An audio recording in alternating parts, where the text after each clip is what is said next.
시청자 여러분 안녕하십니까? 세상의 오직 하나의 방송 루미네이션 뉴스 담당자 자슈아 K입니다. 오늘은 그 네 번째 시간으로 BC 1750년 전으로 거슬러 올라가서 함무라비 법전에 대해서 소개해 드리겠습니다.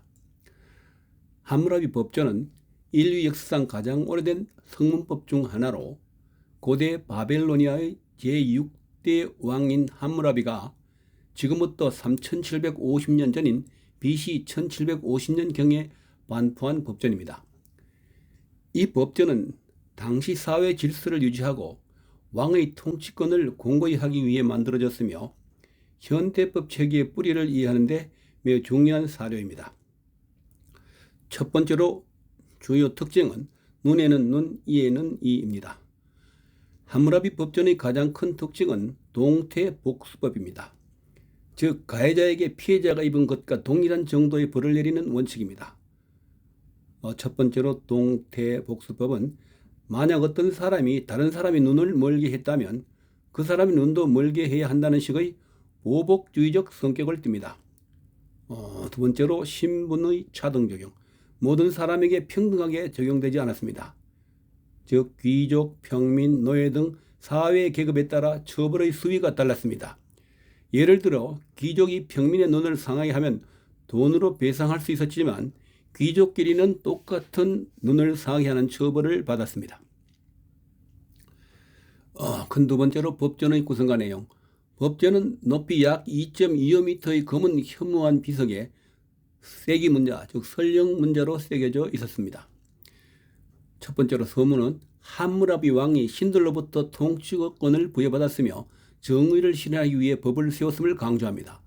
두 번째로 본문은 282개 조항으로서 절도, 농업, 상업, 혼인, 상속, 폭행 등 일상생활 전반을 다룹니다. 세 번째로 가족법, 결혼과 이혼, 자녀 양육에 관한 규정이 상세합니다.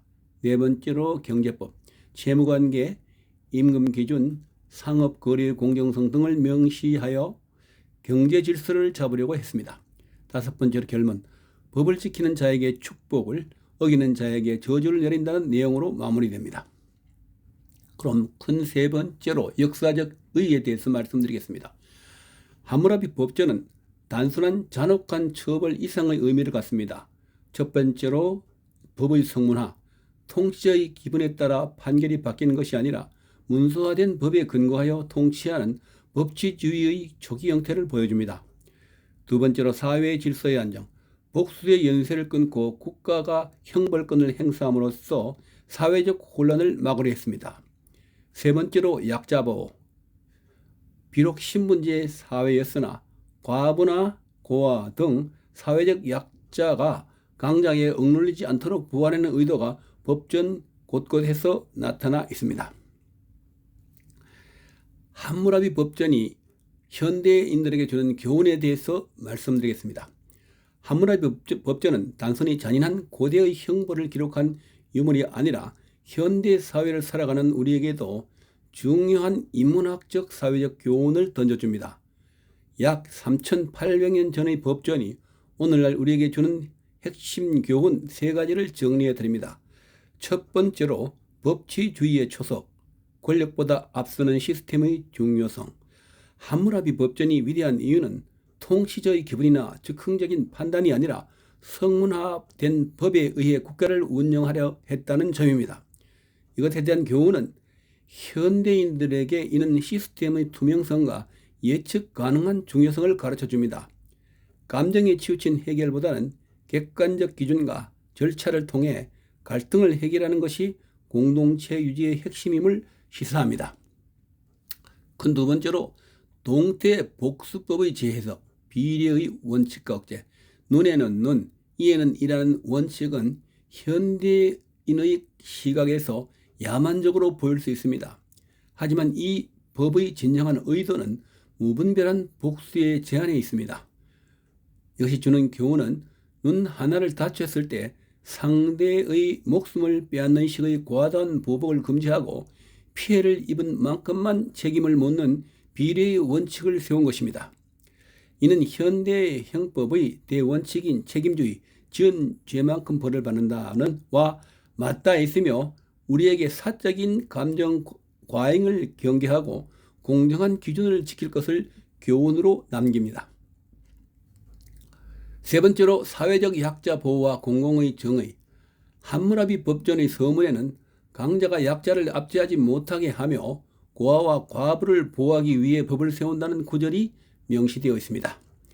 이것이 주는 교훈은 법의 궁극적인 목적은 강자의 권력을 정당화하는 것이 아니라 사회의 가장 취약한 계층을 보호하는 데 있다는 점을 일깨워줍니다. 현대 사회에서도 기술이나 자본을 가진 강자와 그렇지 못한 약자 사이의 갈등이 여전한데 법과 제도가 누구를 향해야 하는지에 대한 근본적인 질문을 던집니다. 이 모든 것을 요약하자면 함무라비 법전은 우리에게 정의는 공정한 기준, 즉 시스템에서 나오며 이 기준은 반드시 약자를 소외시키지 않아야 한다는 시대를 초월한 메시지를 전달하고 있습니다.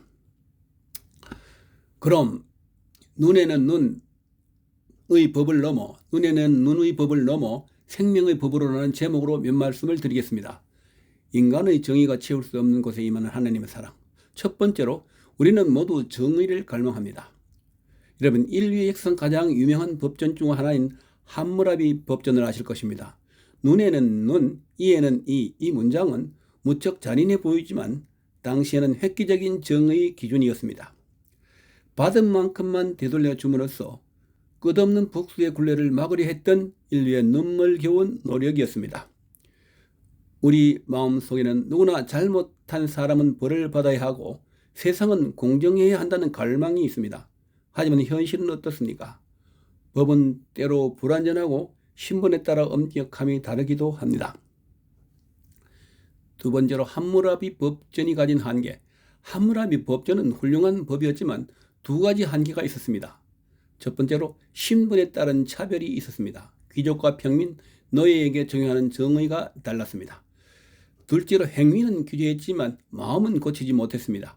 눈을 뺀 사람의 눈을 뺀다고 해서 그 마음속에 있는 증오와 죄의 근본적인 문제가 해결되지는 않았습니다. 성경은 말합니다. 우리 모두의 마음속에는 법으로 다스릴 수 없는 죄의 뿌리가 있으며 그 결과로 우리의 삶에 고통과 허무가 찾아왔다는 말입니다. 그럼 마지막으로 법을 완성하신 예수 그리스도의 사랑에 대해서 말씀드리겠습니다. 기독교는 단순히 착하게 살라는 도덕적 훈계가 아닙니다. 기독교의 핵심은 함무라비의 정의를 뛰어넘는 하나님의 사랑에 있습니다. 이상은 제슈아 K였습니다. 시청해 주셔서 감사합니다.